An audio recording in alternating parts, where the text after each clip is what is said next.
Mmiliki wa hoteli ya Kendo Ali Kilupi amesema ni kwa mara ya kwanza katika hoteli yake kufanyika press ya gesi pamoja na mafuta asilia na kupokea wageni kutoka sehemu tofauti, na hii inachangia kwa kiasi kikubwa kukuza utalii wa nchi. Na furaha sana na nguvu nyingi kwa kulitenda jambo kama hili, kwa sababu ni mara ya kwanza jambo kama hili kuja katika ukanda wetu. Kwa hiyo naweza kusema ni bless kwa upande wa hoteli yangu na upande wa kaskazini.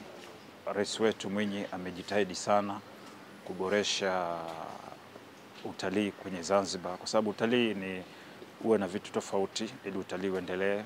Njia tunashukuru ziko nzuri, kajitahidi kupita kiasi, ambayo naweza kusema hizi njia alizozitengeneza ni sawa na marais waliopita wote au zaidi. Na kwenye masuala ya mahospitali, maskuli, hii yote ina boost utalii kwa njia moja na nyingine. Kwa hiyo kwa upande wa utalii Mheshimiwa Mwinyi amefanya vitu vikubwa sana na tunashukuru kupita mpaka.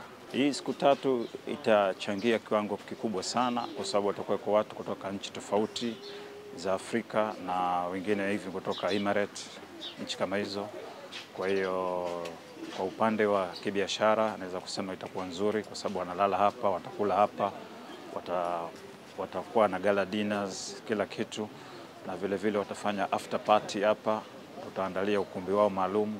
Kwa hiyo kibiashara ni kwa upande wa hoteli ni bless, na kwa upande wa kaskazini hoteli yetu mkoa wetu ni nzuri sana tu kuonekana kuwepo kwenye map. Watu wengine wajitokeze na mambo tofauti. Itasaidia sana kwa nchi yetu kuendelea. Kwa hiyo nashukuru sana wao vijana, najua wako vijana wengine wana mambo wanaogopa tu au hawajajiamini, watoke kwa Europe au Marekani waje hapa za diaspora kuendesha nchi yetu. Naye msimamizi F&B wa Kendo Rock Hotel Hassan Mwinyi Omar amewataka vijana kuweza kujiamini, kujituma, kupambana, kutokutegemea wageni kutoka nchi nyingine kuja kuzindua miradi tofauti, kwani vijana wakijifunza nchi inaweza kuzalisha miradi mbalimbali. Ambaye nimeyasomea haya mambo na vile vile na experience kubwa ambayo imezidi miaka 15. Lakini pia ningetoa wito pia kwa vijana wenzetu wa Kizanzibari na wa Tanzania kwa ujumla, tuamini na tujiamini kwamba hivi vitu tunaviweza. Tukivisoma na tukizingatia maadili na misingi ya hizi kazi za mahotel na hospitalities kwa ujumla, naamini kwamba tunaweza tukafanya vitu vikubwa zaidi. Kwa maana hiyo niseme kwamba tusikubali kukaa na kubweteka kwa usubiri kwamba labda watu kutoka nchi za nje wanaweza kufanya hivi vitu au kutuongoza katika sehemu kubwa. Mfano mimi mwenyewe binafsi ni assistant F&B manager. Sawa. Kipindi cha nyuma au miaka ya nyuma nafasi hizi zilikuwa zinachukuliwa na watu kutoka nchi za nje, lakini sasa hivi imekuwa kwetu sisi pia tunaweza kuvifanya hivi vitu. Nimefurahi kwamba pia na kuna hii project ambayo inatakiwa kuja kufanywa hapa na ndugu zetu hapa.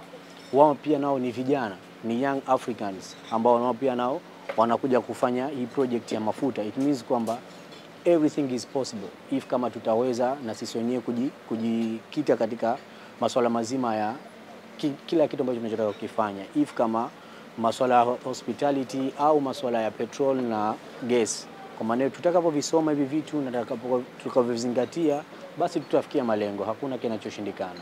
Mkurugenzi kutoka taasisi ya Tathmini Organization Sabrina Sudi amesema wanategemea bahari kila siku, hivyo watahakikisha mafuta kutokufika baharini na kulinda usalama wa viumbe wa baharini. Kampuni zetu za gesi zinaweka mazingira yetu sawa hapa Zanzibar pamoja na wadau tofauti kwa nchi za nje, lakini pia kujifunza kupitia kwao vipi, lakini na kuhakikisha pia haya mafuta hayafiki mpaka baharini ili kuepusha viumbe vya baharini visikutane na kuathirika kwa njia tofauti. Na hii tutahakikisha kupitia kampeni yetu ambayo ni kampeni ya Protect the Ocean campaign. Itakuwa ina activities tofauti. Mojawapo wadau wetu ni wadau wa masuala ya oil and gas katika kuweka bahari sawa, salama. Kama tunavyojua Zanzibar tunategemea bahari katika maisha yetu ya kila siku.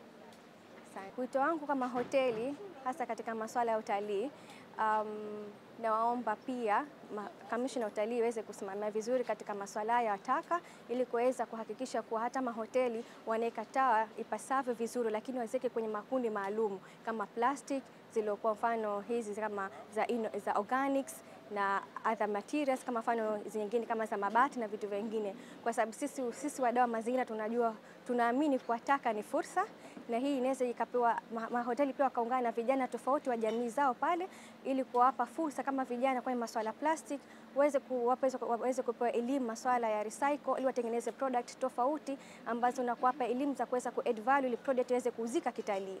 Lakini pia katika hizi taka ambazo za jikoni ni taka ambazo zinaweza kuwa ni fursa za kutengeneza mbolea, na ambazo mbolea hizo zikaja kutumika kwenye mahoteli yetu katika kuweka bustani zetu nzuri na zenye kukua katika mwonekano mzuri. Kwa upande wake mshika fedha Sabrina anaelezea jinsi alivyoanza kufanya kazi Kendo Rock Hotel, na hapa anaeleza. Kendo inatoa fursa nyingi sana. Kwa mfano mimi ni Mzanzibari wa kuzaliwa hapa. Mimi kama mimi nimepata chance ya kufanya kazi ndani ya hii hoteli department tofauti. Nilianza store, nikapita reception, sasa hivi nimeishia resta, na wanaendelea encourage kila mwaka ukiendelea kazi zinazidi kupatikana. Kwa sababu kuna watu ambao wanakuja hawana ujuzi, wanafundishwa hapa. Kuna vyuo ambao Wazanzibari wanasoma na wana mkataba na kampuni ambao wakimaliza tu chuo wanakuja kupata experience hapa. Wakimaliza wanaofanikiwa wanapata ajira, wasiofanikiwa inshallah wamepata hatua kwenda kutafuta sehemu nyingine. Sifa kubwa ya Kendo Rock, sisi tunapenda wageni wetu. Yaani ukija hapa utake usitake utaenjoy. Kwa lazima, yani hatuwezi kukubali kwamba umekuja hujaridhika. No way. Ashura Mzee, Mshindo TV. Usisahau kusubscribe, kulike, kucomment na kushare. Mshindo TV.